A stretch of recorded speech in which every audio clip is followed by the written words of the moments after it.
All right, so we'll kick things off. So I want to welcome everybody to our webinar this evening. Thank you for joining us. The topic of our webinar will be on the big, beautiful bill that was recently passed and the impact of that bill on really self-funded health plans and specifically through in-network telehealth offerings. So I'm really excited to welcome our panel. I'll introduce myself in a little bit, but joining us today is Michael Bagel, who's the Vice President of Policy for the Alliance of Community Health Plans, Derek Moore, who's the SVP of Hospital Direct-to-Employer Partnerships with Key Benefit Administrators, and Dr. Samir Berry, who's a gastroenterologist and co-founder and Chief Medical Officer of Oshi Health. So really excited to kick things off. So for the agenda today, I'll give a very brief introduction, which I'm doing right now, no more than 5 minutes. I'm an orthopedic surgeon and CEO and co-founder of Protera Health. Then we'll do a policy update for about 10 minutes with Michael, again, as mentioned, VP of Policy from Alliance Community Health Plans. We'll dive into what this bill means on the impact of employers and plans with Derek Moore from Key Benefit Administrators. And then we'll do another 10 minutes of diving into the role of in-network digital health options with Samir. And we'll wrap up with Q&A, and hopefully this will be a nice interactive conversation. And just the beginning of the topic. It's a new bill that was passed. There's a lot to uncover. More we don't know than we do know, but that'll probably change a little bit after Michael gives his overview. And just to think about why we're all here today, why we're listening, why are we watching this video? 1 in 2 Americans are insured by a self-funded employer. The costs are continuing to rise unsustainably in all of healthcare, and so it's being borne by this group. TPAs and health plans must commit to cost containment. It's going to be good for their partners that are the self-insured employers, and success will be a win-win-win for the plan, the employer, and the employee who's bearing the costs. We've all here today to talk about the major policy changes that are shaping the delivery of self-funded employee health plans and what benefit programs. And to be successful, leaders that are on this webinar must understand the policy changes, the implications, and the role of innovative solutions. I'll give my 30-second spiel about Protera, which we obviously are sponsoring this webinar. We are a digital health company that helps health plans and self-funded employers reduce the cost of musculoskeletal conditions through a physician-led, multidisciplinary digital approach. This is very differentiated from other solutions on the market by our in-network delivery options, which are obviously no PMPM or administrative fees, and tied into the topic of this conversation. Our individualized treatment, which is centered on patient-reported outcome measures, and our end-to-end care navigation for in-person treatment when appropriate. If you want to learn more, here's our email, info@proterahealth.com. Now that we got that out of the way, let's get right into the meat and potatoes of the webinar. So we're going to start first with Michael on the policy update. Michael will be the only panelist that will be sharing slides, and everything else will be Q&A. And we'll turn it over to Michael, and each panelist will introduce themselves at their part of the presentation. So we'll get things started with Michael. So Michael, please go ahead and feel free to introduce yourself and tell us a little bit about your role in your organization. Great. Well, thank you, Eric, for the opportunity to be here and to talk about this exciting subject. I'm Michael Bagel. I'm the VP for Policy for ACHP. We are a trade association representing nonprofit regional community health plans from across the country. They are in all lines of business: Medicare, Medicaid, the commercial market, self-funded, and are really looking for opportunities in this very disruptive market. We serve as the Washington role for these companies. We do all the advocacy policy work for them. Before coming to ACHP, I've been here for about 6 years. I spent more than a decade in the administration under both Obama and Trump first administrations. Before that, I worked on Capitol Hill. I'm a lawyer by training, and so you're going to get a little bit of that flavor as we talk about like what happened here, what's in this one big beautiful bill act, what is reconciliation, why does this matter, and what is the next step for the flexibilities that were codified in this massive piece of legislation, which, to be frank, folks who live here in DC are still interpreting and figuring out what's in it. It passed that quickly. So if we go to the next slide for me, the first slide for me, let me just kind of explain what the budget reconciliation package is. And I'm going to call it OBA. Some people are calling it OB3. Some people call it the reconciliation package. I'm calling it OBA, the OBBBA, because there are many reconciliation packages. And so how did we get here? Reconciliation is an antiquated way of legislating. It came around in the 1970s. It allows Congress for to pass on a party line, or in this case, always on a party line, but with a simple majority in both the House and the Senate, actions that impact spending. That's the requirement because it's supposed to be a budget bill, and so there are very strict things that are allowed in, things that are not allowed in. And the only time you ever see a reconciliation package is when you have both houses of Congress and the presidency under the same party and they don't have enough votes in the Senate to get past the 60 vote threshold. Therefore, they go through this budget reconciliation process, and you'll see the package that results. We do these every couple of years. It depends on, of course, on the party in power. We did it under the Biden administration. That was the Inflation Reduction Act that many folks will recall. The ACA part of that was done under the reconciliation process. But this one big, beautiful bill act came together incredibly fast and with a diversity of opinions from across the Republican conference. Of course, it got zero Democratic votes, zero Democratic support. So this is truly a one-party bill, and it includes it's what was primarily driven to be a deficit debt tax bill. It's not. It's a healthcare bill, and that's why there are so many healthcare provisions in here. Of course, the biggest one being the major Medicaid reforms that were included that folks will have heard about and talked about. But it makes a lot of changes to Medicaid, many changes to the marketplace, which will impact employer-driven healthcare, and of course, plans who are in the employer market in any form, small, large group, maybe even many who are going to become self-insured. And the Congressional Budget Office said overall that this bill, which touched more than $6 trillion in spending, is going to increase deficits, which is going to have an impact on why certain provisions were allowed in, some provisions not allowed in. This bill was written, of course, as I mentioned, through a diversity of committees in the House, and it went over to the Senate. The Senate was in session for more than 24 straight hours trying to get their part of the bill done. And when they passed it, it was with the notion from many senators that it was going to go back to the House and they were going to go back and forth, ping pong legislation back and forth to get it worked through. It did not pass. It did not work out that way. The House took the Senate's version, passed it, on the very early morning of July 3rd, and the following day on July 4th, President Trump had a big signing ceremony at the White House. And so the One Big Beautiful Bill Act, as it currently exists, is what is law. So what's in there, particularly on telehealth? And that's Eric. Go to the next slide for me, please. We'll talk about what you're seeing. So let's start with what was in existence that no longer was in existence that the One Big Beautiful Bill was trying to do. Well, during COVID, the administration, the Biden administration and the Trump administration, but in this case, the Biden administration put as many relief packages together as they could to say, well, we have a national emergency. We're going to have to address the way people are receiving care, consumers are receiving care. We're going to have to waive provisions, give flexibilities wherever they can. And under a public health emergency, with the several authorities that are granted when you have a national public health emergency, plus what Congress granted in a series of legislative actions during the Biden administration, and the Trump administration, first Trump administration, they allowed there to be some flexibilities for telehealth, in particular when it came to high deductible health plans and HSAs. And while there was a public health emergency, which ended in May of 2023, there was a safe harbor, meaning that there was allowable for high deductible health plans to pay first dollar coverage for telehealth services, and that they could do so without affecting any beneficiaries' access to their HSA. Now, when the public health emergency ended, that safe harbor flexibility went away. And Congress needed to step in and say, I'm going to give that authority back to the administration to regulate. And so that's what they did. So in the One Big Beautiful Bill Act, they made permanent the safe harbor for telehealth for health savings accounts for high deductible health plans that occurred under the COVID pandemic. And so employers can now permanently and moving forward cover pre-deductible telehealth at first dollar coverage without affecting HSA eligibility. And very creatively, Congress made it effective December 31 of 2024. And so, which is interesting, as you can imagine, because the bill passed in 2025. So it is retrospective in terms of its eligibility. So it is possible that employers could go back and make changes to coverage for this calendar year, or they'll make changes for their plan of product moving forward for 2026 and beyond. And there's reasons to do one to choose one of the other approaches there. I think most folks will do this moving forward for a lot of operational logistic reasons.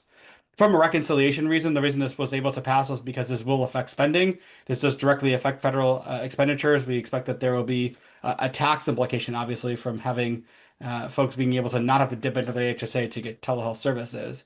And when we're seeing such significant changes from Medicaid to rural funding, there's a $50 billion rural health transformation task force that will be allocated funding to the states.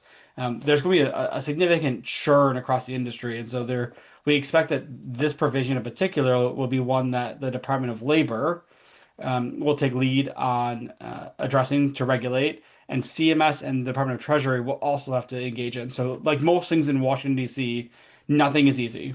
And so, while Congress passed this flexibility, we now need the administration to codify it and to describe it and to lay out the guardrails for it in regulation. And that is not done by one agency or two agencies. That's being done by three different agencies because they all have a different piece of jurisdiction. Department of Labor being the primary jurisdiction, but CMS and Department of Treasury has jurisdiction as well. So let's talk about some of the compliance implementation challenges next. Next slide for me. And so this is one of the biggest questions we're going to have is who's eligible and what's eligible because the statute on its face just reinstates the new safe harbor and leaves open the question of how do you define telehealth and remote care? And that's going to be up to the employer, the telehealth vendor, the plan, and eventually to the government and their guardrails to define what that means. For the next several years, it is going to be a very vague determination.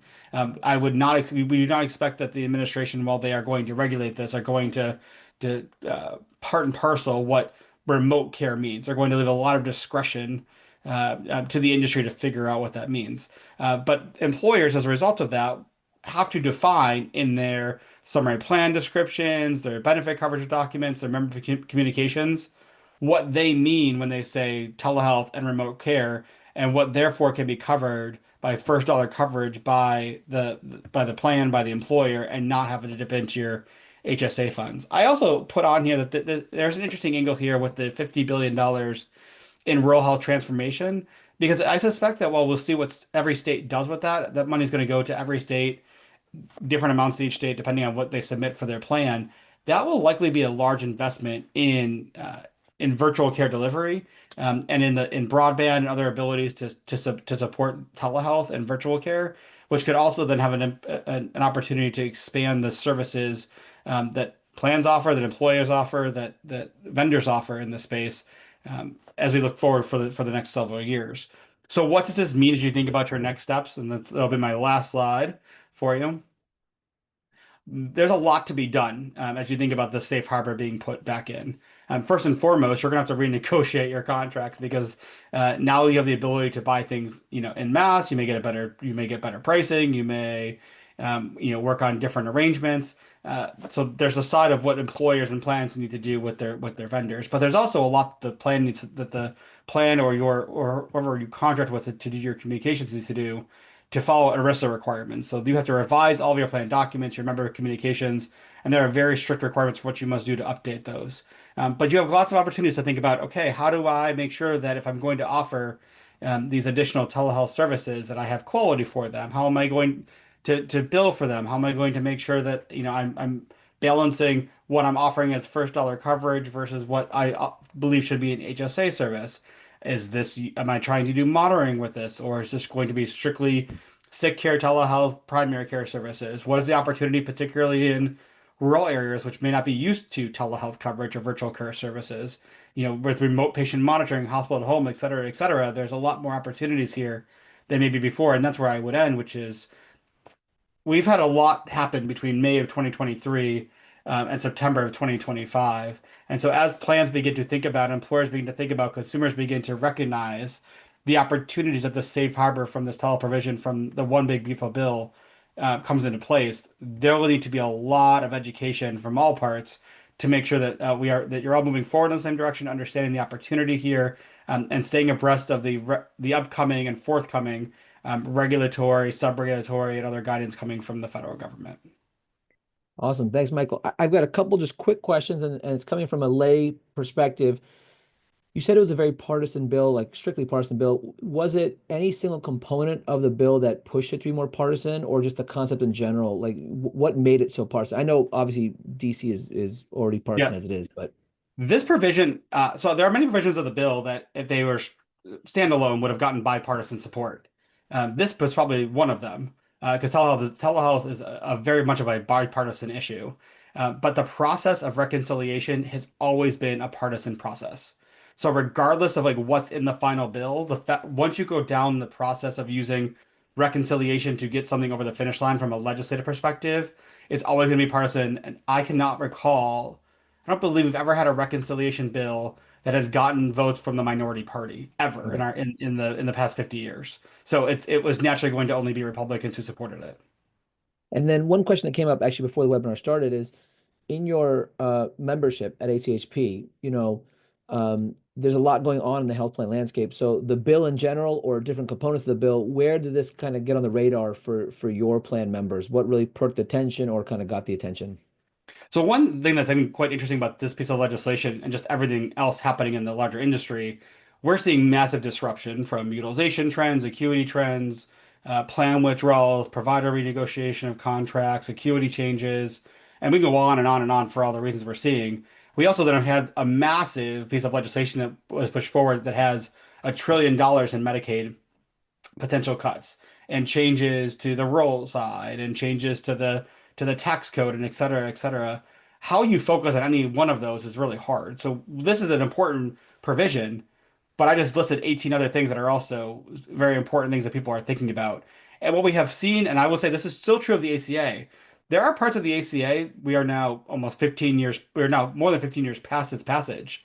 And folks are still finding out that there are authorities in there that have not been fully implemented or operationalized or taken advantage of.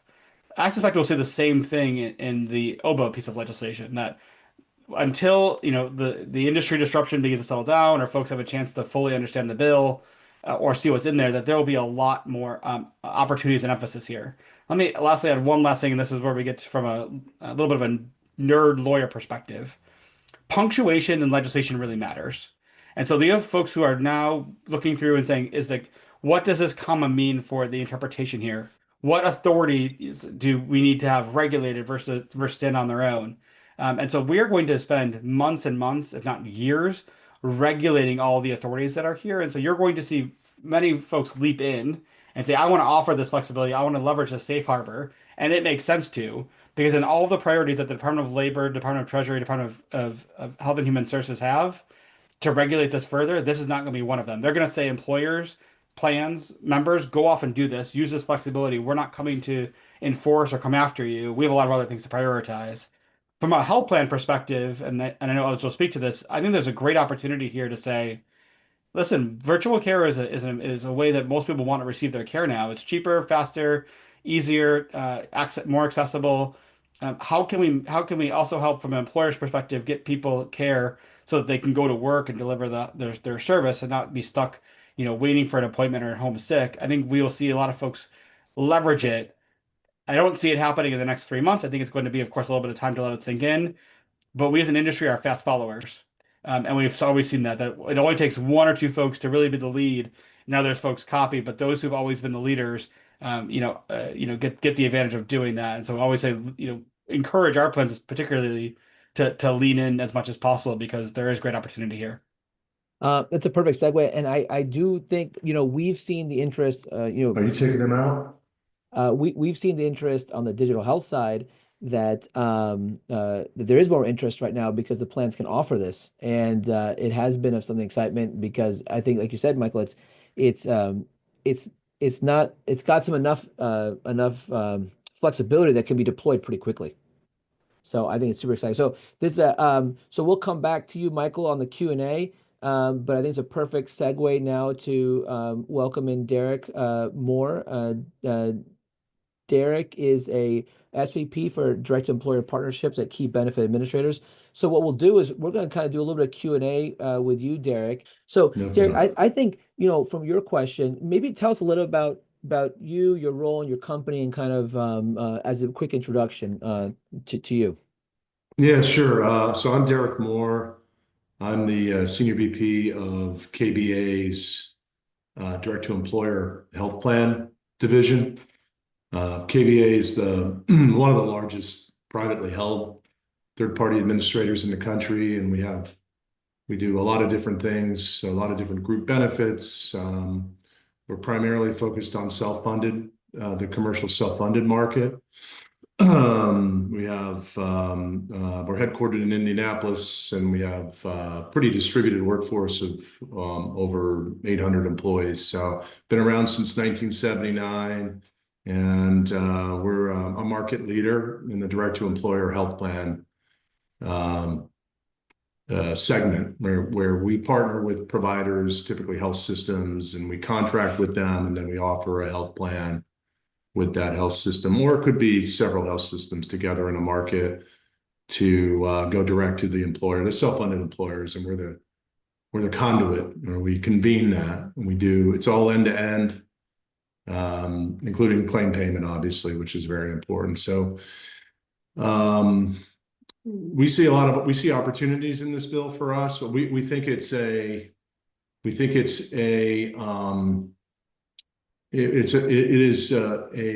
benefit to the commercial market, right? We think the legislators are helping to favor the employers and offering the better access products where access is more affordable. Telehealth is a big part of it, and we're big fans of telehealth, but we're also big fans of direct primary care, which is now included in this bill. And we think a combination of those two make a lot of sense for our members, our employers, and for the growth of the self-insured market. So we are programming changes to our benefit structures and systems to allow for this. I'm not sure where we're at in that process, but we're certainly anticipating being able to administer all this, very soon, if not today. So yeah, we think the whole industry benefits from this legislation, at least the commercial market. We think it's designed to support the commercial market.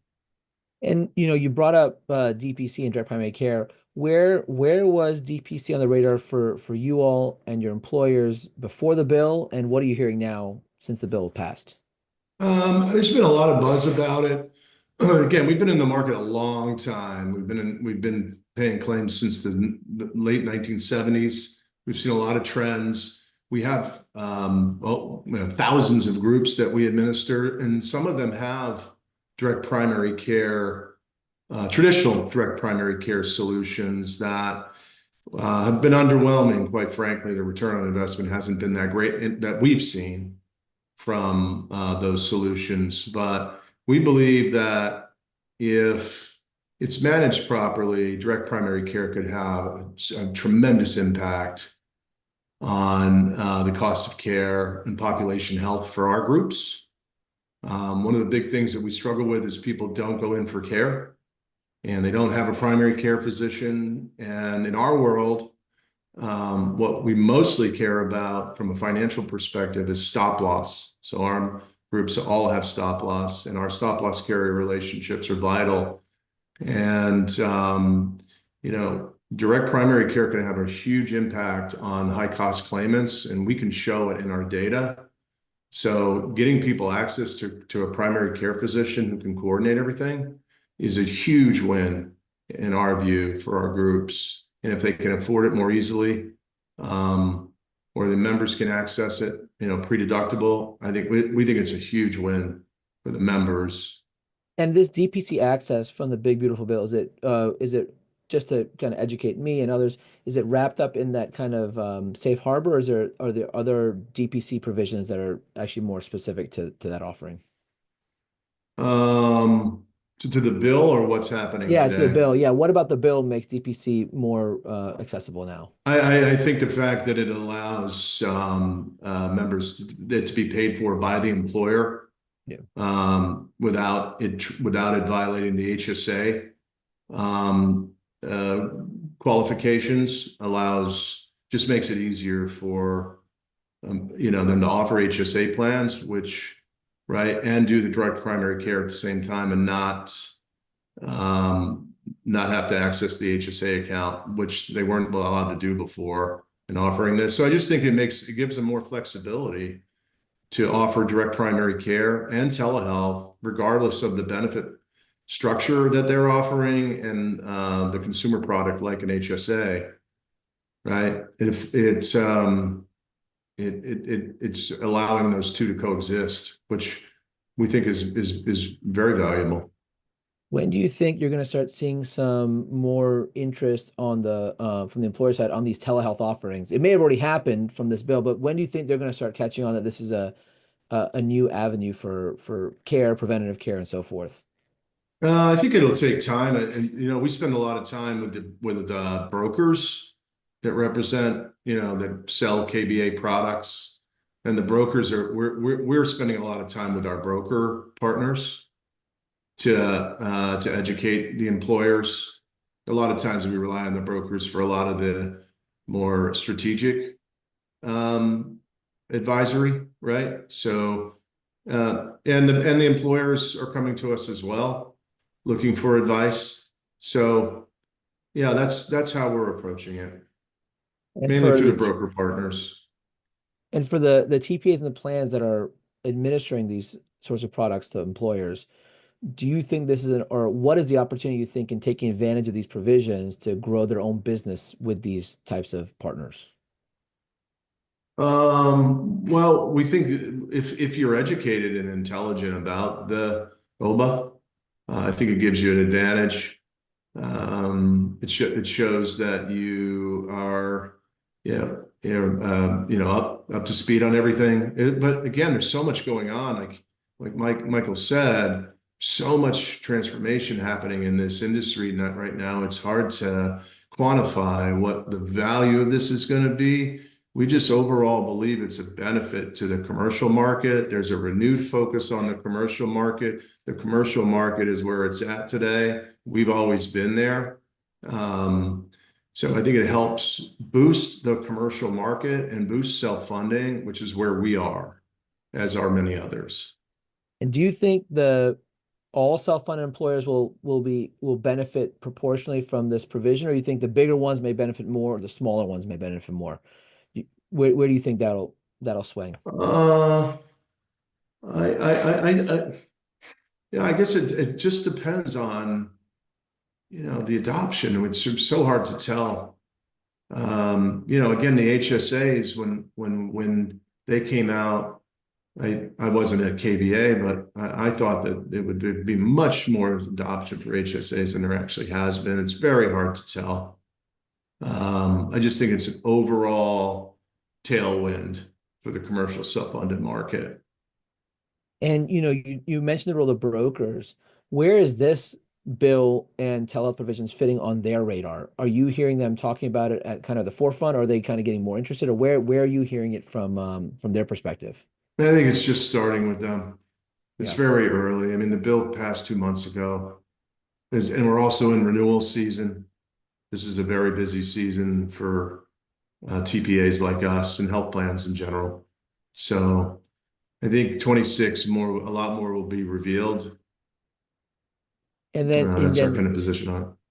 and as you see it with the telehealth adoption along with DPC adoption, has your company been using a lot of telehealth in network options now? And if not, I assume you think it'll start changing once the bill kind of gets, uh, the awareness of the bill gets propagated. But are you guys using a lot of in-network telehealth right now? Yeah, we do, and we actually have two solution partners that we use, outside solution partners, primary care focused, not specialty focused. And yeah, I just think it'll make their services more attractive to all of our employers. Sounds So yeah, we're big fans. We're big fans of telehealth, especially like Michael said, we have a lot of rural groups, we have people in a lot of really places you haven't heard of, and access to care is a huge issue. A huge issue. for us, and we're almost fanatics about it. So especially when we're doing health plans with health systems, access to primary care and other, everything else, but access has to be there for people to want to buy our health plan.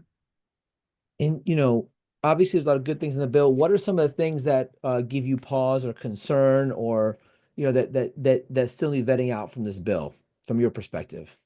I don't, it doesn't really affect us, but Medicaid cuts are going to be significant for the providers. There's no way around that. And we think the marketplace is going to take a big hit, um, not just from the premium tax credits going away, but also their more rigorous evaluation of, we think there's a lot of fraudulent enrollments in there. A lot of that premium is going to go away. So the hospitals, well, and the health systems and the providers are more interested than ever in their commercial payer mix, right? And what they're doing, especially with employers, because they really don't need the insurance companies for the employers, because the employers are technically their own insurance companies. So all you really need is an administrator to process the claims. Yeah, So absolutely. I think companies like ours are going to see great benefit, not just from this bill, but from the transformation that Michael was talking about. Absolutely. So I got a few more questions. I'll save it for the next segment. And no, this is great. Any closing thoughts on anything we didn't talk about as it relates to the bill and on the TPA front? I think it benefits us. I think it benefits the market that we're in.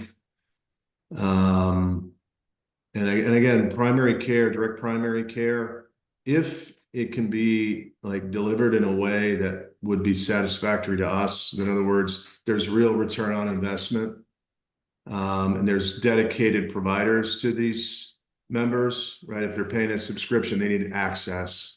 They can't wait 2 months for an appointment. So that has to get ironed out, but we're huge fans of direct primary care.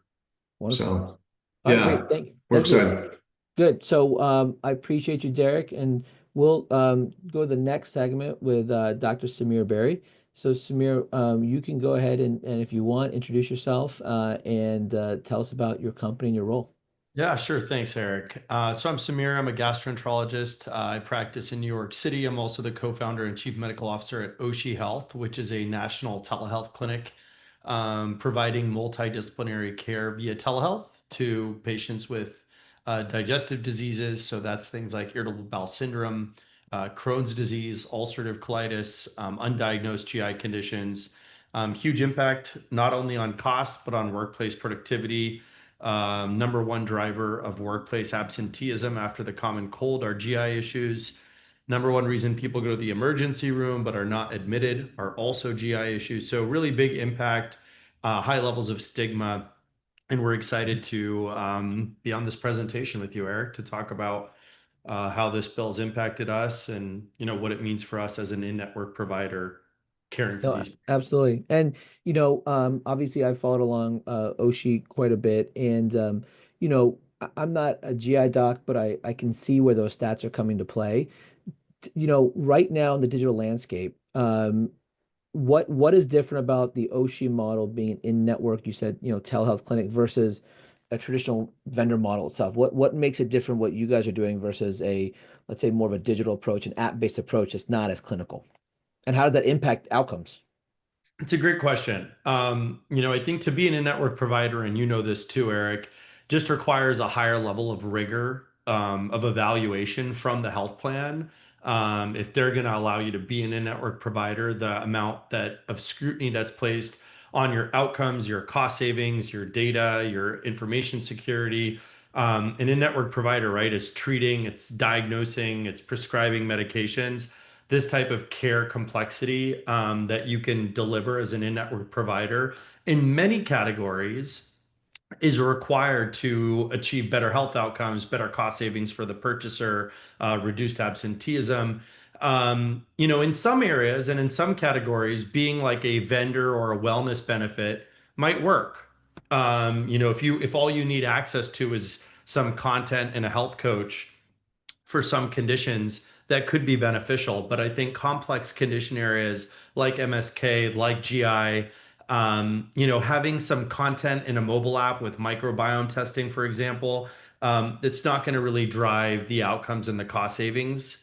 You're just going to need to refer patients back into the traditional fee-for-service system if they need true care. So, to summarize, I think being an in-network provider means we are delivering medical care. We are treating, prescribing, diagnosing conditions. We're coordinating in-person services as necessary. And at Oshi, we have data to prove the outcomes and the cost savings across, 25,000 patients, showcasing, $10,000 or more in cost savings within a 1 year period. 92% of patients achieving symptom control. This has been, kind of studied in many different contexts and many different disease categories. So, that's a little bit about what we're doing and why we chose that pathway. Awesome. And so typically, who are you working with? Is it more the self-funded plans, the TPAs, self-funded employers, TPAs, health plans? Where do you see Oshi kind of servicing the most right now? All of the above. So, Oshi works with all of the above. The majority of our care that we deliver comes through our in-network health contracts, the contracts that we have with health plans, which again is swinging for the fences. It's a lot harder to do that, which is nice because we can bill through claims. When we work with employers who have those carriers, we can bill through claims. We're already a part of the network. So all employers need to do in that instance is just drive awareness. There are a handful of employers that we do direct contracting with or build like a custom network or a CSN. But the vast majority of our care is just, delivered via as an in-network provider built through claims. And so when it comes to this bill, right, like how, you have employers that are using the bill, using the benefit of Oshi that have high deductible plans. Where do you my assumption is that this is going to lower the burden to use them if employers are taking advantage of this. Like, have you seen, anecdotally or at large scale, an adverse impact of these high deductible plans as, preventing the access to the care? Yeah, I mean, in many cases, employers can choose to waive cost share or not. Now, given that this safe harbor has been kind of like permanently extended, which is great. Um, but there are definitely challenges. Many employees, when they're selecting their health plan during open enrollment, may not totally understand what the impact of having that deductible in place. Certainly not for services that might be marketed to them from their employer. So there are definite challenges for companies like Oshi and Protera, where you're billing in this novel architecture using a bundled case rate, and you're not charging the patient or the member for every single discrete unit of clinical service.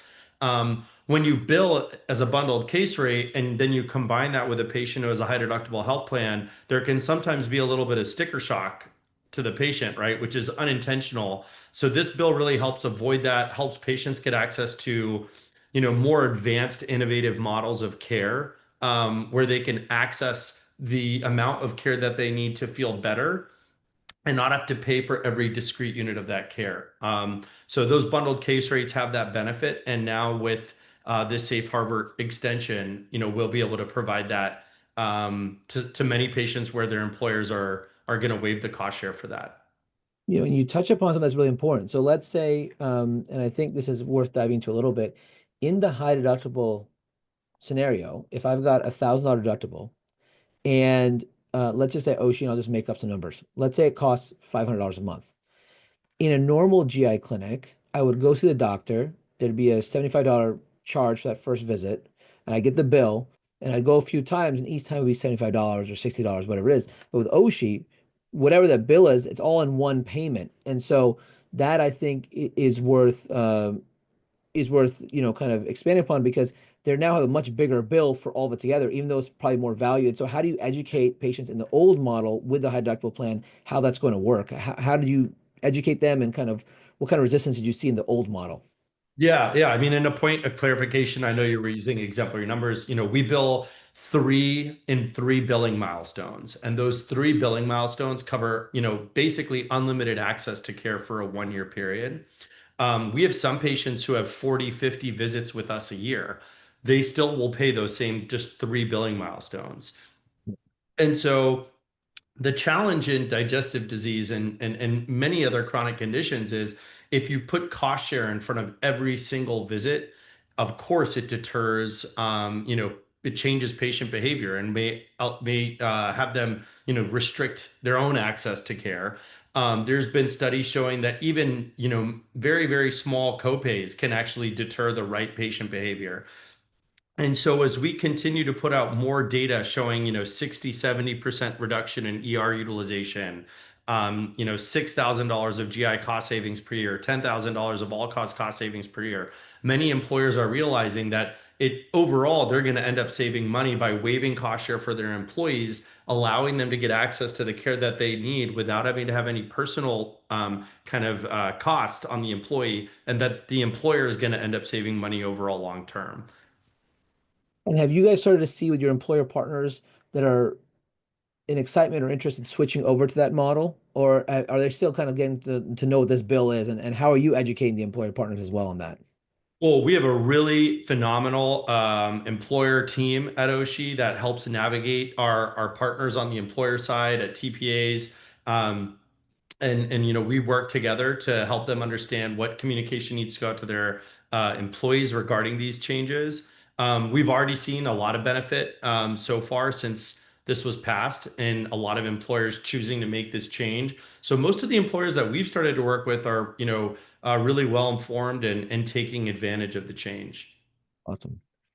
Any concerns or hesitations you have about the bill that you think need to be vetted out a little bit more or need to play out a little more?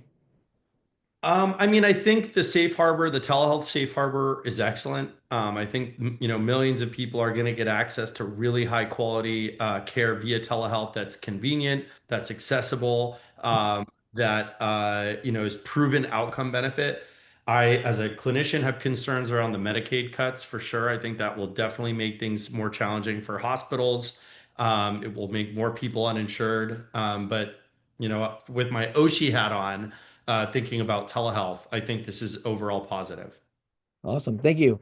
So that was a great insight into it. And I think that, we're obviously from our Protera hat too, this is something that anything that drives access to preventative care and high quality treatment is going to move the needle.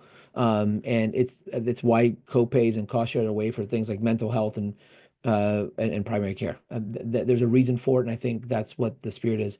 So what we'll do is we'll close out for a few minutes of a couple Q&A that have come in that we have prepared as well. So I'll invite Michael and Derek to join us back on video, and we'll just ask a couple questions and give some folks some time back as we finish up. So one question I have, I'll start with you, Michael. Let me pull this up here. What we have. You had mentioned it's going to take some ramp up time. How long do you think, and we'll talk just about the telehealth safe harbor part of this bill. How long do you think before the plans have kind of really digested that part of it? How many months do you think it'll take, and how many months do you think it'll take for plans to act and take advantage of this provision?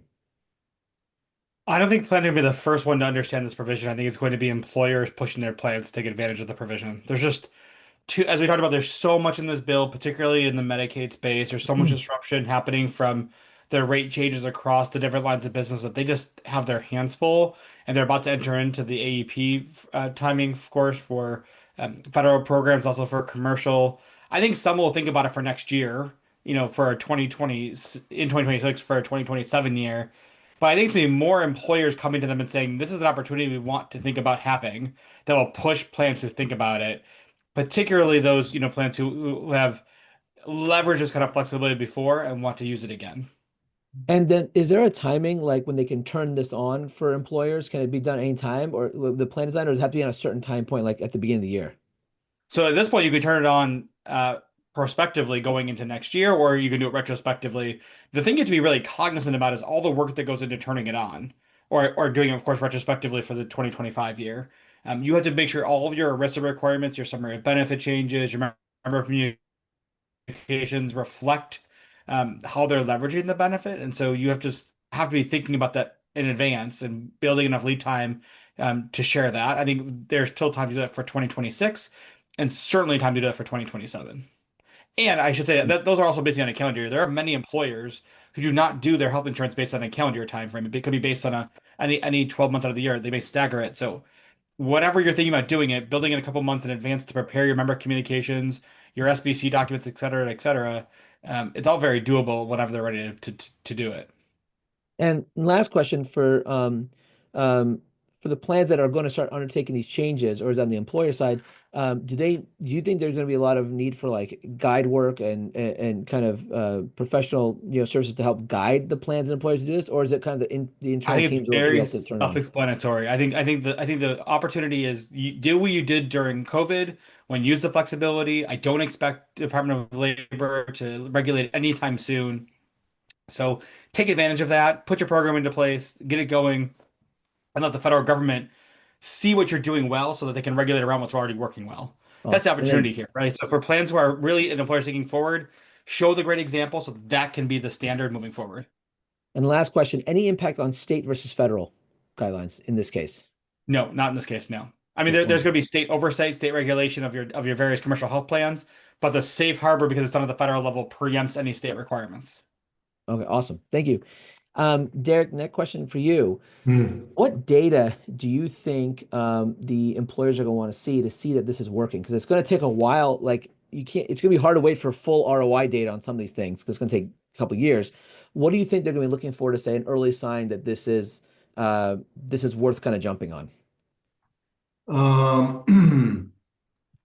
Well, I mean, we're talking about the bill itself Yeah. and unleashing certain things, right? Yeah, Like especially the telehealth safe harbor the and even the PPC. Yeah. telehealth and the direct primary care. I mean, we'll certainly have the data coming in because we process the claims, and we'll see trend and trajectory changes. Again, we think of ourselves as a population health administrator. We're a third party administrator, but we're really more focused on population health, and we will be capturing this data, and if these folks, if it's direct primary care, and which telehealth is part of that, right? A lot of this is virtual care. We'll see it in the claims. We'll see it in lower costs of care, and it's also a better benefit. We're big fans of offering better benefits, first dollar benefits, getting people in to have claims. We want to see claims. And a question just came in, and I'll ask it first to Samir and then to you, Derek, as well as um, do you think this is a step in the right direction for broader adoption of digital health and telehealth? And if so, what more needs to be done to get this more in the mainstream for everyday patients? Right now, we're talking about employee benefits. But if you're going to go see your doctor, obviously there's still very much lack of digital health and telehealth in adoption. Yeah. So we'll start actually, Derek. What do you think is next for that adoption? Then I'll hand it over to Samir to see what he thinks. It's really aggressive communication, education, member education, engagement. We are, as are, I'm sure everybody else, scrambling to make sure that people are aware of these benefits, and we're also systematically through our operation pinging members when there's opportunities for telehealth, right? I'm thinking more of the specialty telehealth. We're in a unique position because we're doing the pre-authorizations, we have all the diagnoses. So there are ways that we can signal to the member and to the provider that there's an opportunity for telehealth and care coordination. It's challenging though, and the member, again, it is up to the member at the end of the day, and that's generally there's been some resistance, and we're seeing that start to decline, which is good. I think it might be a generational thing. So, but we're big fans of it. It's education, and it's also operationally administratively being able to grab these members, engage them, and communicate to them at the right time at the beginning of their journey, if it's a specialty issue, things like that. Absolutely. And then one more question just came in. Does the provision, and I don't know if Michael, maybe you can answer this one. Does the provision apply equally to all types of telehealth services, or are there limitations? Good question, and the answer is it's unclear. The provision, I will give you the exact words of it. The provision says telehealth and other remote care. I will let you define what other remote care means. Again, that goes to the example of do it and show them what you mean by remote care so they can when they ever get around to regulating include it. But when you have vague words like that, there are very few limitations because you can drive a truck through that interpretation from my perspective. Good to know. Um, Samir, where do you think, what do you think's next in terms of telehealth and digital health adoption that we're not doing now that this bill will help us get to? Yeah, I mean, I think hopefully we're having this conversation again in a year or two, and we're not thinking about telehealth or in-person health. It's just healthcare, right? And we're utilizing the right interventions, whether it be in-person care or telehealth, appropriately. And there are a lot of patients who need care, and that relying only on in-person care is not going to get us to where we need to go. So I work a lot with the American Telehealth Association, and that's some of the questions that we're thinking about when it comes to this bill and others like it, of how can we just continue to push and advocate for convenient, appropriate use of digital health, telehealth, AI, so there's not this dichotomy of like which one's better. It's, in person is not better, telehealth is not better. It's really a mixture of the two, and using those two appropriately, that's going to lead to the best optimal outcomes. Awesome. Well, this is great. I appreciate it. I think we'll wrap up here. It's a good closing thoughts on that. And I want to thank everyone on the panel. We'll make the recording available, and I learned a lot from this, even though I prepped for it, I still learned a lot from it. So I appreciate you all and appreciate all what you do. So thank you, everybody. Good night, and hope it was educational for everybody.